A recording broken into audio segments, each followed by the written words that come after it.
Guys, check out this wildcard draft. Oh, game week 5 wildcard. I'm not going to bore you guys with all the intro and stuff. We're just going to get straight to it.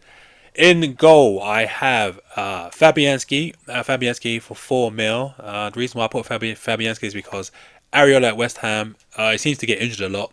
And West Ham actually have good fixtures going forward. So I'm guessing that Areola's probably going to get injured. Probably one of these games. And then you're going to have a 4 million Fabianski. And if you look at the fixtures, you've got Brentford, Ipswich, you might get a clean sheet. And then maybe again against Nottingham Forest, but he's 4 mil and he's your second goalkeeper, and you only have to use him when you need him. The next goalkeeper is Sells from Nottingham Forest. The reason why I've selected Sells from Nottingham Forest is Nottingham Forest already are starting to show very good defensive stats. They're defending very well actually at the moment, and I truly believe they're going to get more clean sheets. They managed to get a clean sheet against Liverpool. Their next fixtures are looking absolutely tasty. You've got Brighton, which they could possibly get a clean sheet against because they're just going to be sitting back and countering. Fulham, less likely because they'll probably attack more against Fulham. But again, it's very possible. It's not like Fulham are like a team that scored that many goals. Chelsea, they can even clean sheet. Chelsea, no, they're looking very shaky in attack at the moment. When I've watched them against other teams, even against Bournemouth, they really struggle to even get a single goal. So I can see a clean sheet in that game. Crystal Palace are just absolutely terrible at the moment. I don't know what's going on with them. They just can't seem to score, and they're just losing all their games. That's another clean sheet. Out of these 4 fixtures, I can see them getting 3 out of 4 clean sheets. And then after they got Leicester, so it's like, I know Forest defenders, like, it's a guarantee. So I'm literally put Sells, and if you ain't got Sells, then try to choose one of their centre backs. Now moving into the defence, we have Twanzebe from Ipswich. The reason why I've selected Twanzebe instead of Greaves, I know everyone is selecting Greaves at the moment, is simply because Twanzebe is playing on as right back, and Greaves is as a centre back. And when you're looking at Ipswich, they bomb forward a lot, and I can see when they play like lesser teams, I believe their wingbacks will start flying forward. And I've also watched Twanzebe play for Man United, he's ex-Man United player, long before he joined Ipswich. And trust me, this guy's a lot better than people give him credit for. And you're probably going to get an assist from this guy. I can see it coming. Next is a player I never thought I would actually consider is Luca Digne. I've always hated Luca Digne, but I'm not going to lie, this season he is in absolute ridiculous form. And if you look already, he's already got 2 assists in 4 games, which is absolutely ridiculous. Back-to-back assists against Leicester and Everton, showing you that when Aston Villa plays smaller teams, he's gonna bomb forward, and he's whipping them in at an alarming rate. And again, I'm not gonna show you guys stats because you can just go check the stats yourself. So I'm just gonna tell you from eye test, from what I've seen from watching these games. Because I'm watching all these games. It looks like he's gonna get assists every game. Like he's just whipping them in, and he's gonna fall to one of their players, and he's gonna get the assist again. I can see him getting an assist against Wolves, Ipswich, maybe not Man United, Fulham, Bournemouth. Like this is a long-term, consistent defender that you can play week in, week out. So that's why I suggest to put Luca Digne in. Again, after that, I have Trent Alexander-Arnold. Obviously, everybody knows why. High stats, bombs forward a lot of crossing, a lot of shooting. Like I don't really need to explain this; it's self-explanatory. So I'm not going to waste any more time talking about it. Then Rico Lewis. I know that everybody is worried about Rico Lewis and putting Rico Lewis in their team. It makes sense. Carl Walker, the threat of Carl Walker's there. He might get transferred out. I mean, he might get put on the bench. Pep Guardiola's crazy. I understand, but at 4.5, that's what I got him for. He's 4.7 now. It's this guy. For a Man City defender to be that cheap is ridiculous. I don't care even if he went to 5 mil. I would still put this guy in. I have 5 defenders. I don't need to use him. Gabriel and Trent are guarantees. Luca Digne is looking like a guarantee. Twanzebe is a guarantee. So that's 4 defenders I can rely on now. I'm not going to get subbed off. It doesn't matter if Lewis plays or not. You just put him there. If he plays, he plays. If he doesn't, he doesn't. Most of the times, he'll probably either play 90 minutes or he won't play at all. And you already know how good attacking he is. If you haven't watched it, just literally watch one Man City game with him playing, and you'll see what I'm talking about. Now we're moving on to Gabriel.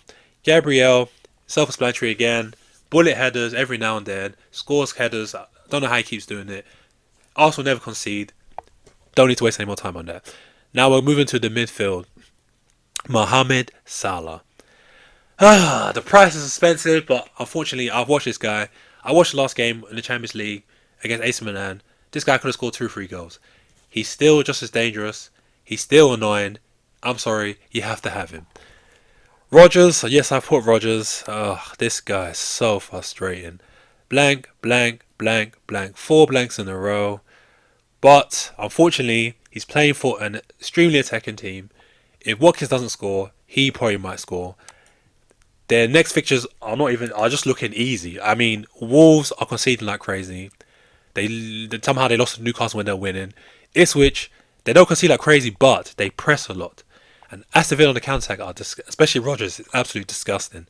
Man United, leaky defence, can easily seem getting the points against Man United. Fulham can easily score against. Bournemouth, that might be a little bit difficult. Spurs can easily score against. So you have all the way till game week 10 before you have to consider taking them out. And again, when you're wildcarding, you don't want to have to make transfers. So that's why I suggest you go for Rodgers. Brian Wembremo. Yeah, I mean, mate, you see this guy? This guy is the definition of wildcard. This guy is the definition of wildcard. And the reason why I'll select him, not only has he got good fixtures coming up, Spurs, West Ham, Wolves, Man United, Ipswich, it's the fact that sometimes he blanks, and next game he gets a 14 pointer. That's what I mean by he's the definition of wildcard. This guy can just get big points out of nowhere. He hits 14s, 17s. He can do it. Goals and assists like in one game. So it's like not having him is so scary because people that do have him can just jump above you on the table. So I would 100% recommend you put this guy in as soon as you can. Antonio Semenyo, this guy, man. I'm not gonna lie. You know when you play fancy and there's this one player like you just start to be obsessed with, like just watching all their moves. That's this guy for me, mate. This guy is far better than people are giving him credit for. And I've watched him again. Like I said, I'm not looking at stats. I'm watching these guys live. I watched this guy and I've watched Bournemouth, and anytime I had a chance to, mate, this guy's stats is going to be crazy this season. As long as Bournemouth don't have any injuries and they keep playing the way they're playing, his stats are going to be amazing. So that's why I brought him in. And then Amad Diallo from Man United. The only reason why I brought this guy in is because I needed someone cheap. And out of all the cheap players, I think he's the best. I'm not saying he's a bad player, but he does have decent fixtures. Crystal Palace, Spurs, Villa, Brentford, West Ham. And he does score. He's got 2 assists already. So he's just a decent player to have for an enabler that can potentially get you points. And then finally up front, obviously, we have Ollie Watkins, who's, mate, a man on a mission. If you heard him in the interviews, he literally said he's trying to score goals, he's trying to get assists, he wants to play more minutes. As long as he plays like 70, 80 minutes, he doesn't need to play 90 minutes. Trust me, he's going to get you those returns. João Pedro, obviously, I know that's a bit boring, but 2 goals against 1 goal against Man United, 1 goal against Arsenal, you would be absolutely insane not to put this guy in your team. He may not score against Forest, but I can see him scoring against Chelsea, Spurs, Newcastle, Wolves. I can see him scoring against all these teams, and he's on penalties, and they played poor without him, so the manager's going to love him. And finally, Erling Haaland, the AI robot, the machine, practically ruined the game. You have to captain him every week, besides from this week. Has to be in your team because score against Arsenal easily. No point taking him out to have to put him back in. This is the wildcard team. Let me know what you think about it. Leave comments if you think any changes, there should be any changes. I think this team's really good. You won't need to make any changes for at least 2-3 weeks. You can build up your save transfers, and yeah, that's pretty much it. Guys, if you enjoyed the video or if you found this helpful, hit subscribe, hit the like button. Don't waste any more time. And that should be it. I'm out.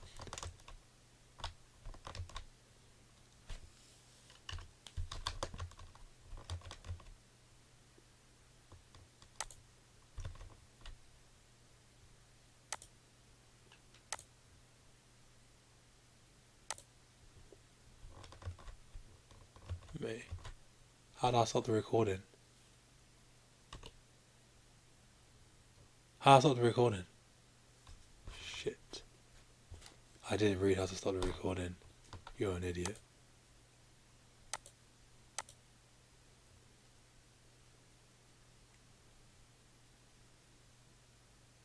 Oh my gosh, I didn't read how to stop it.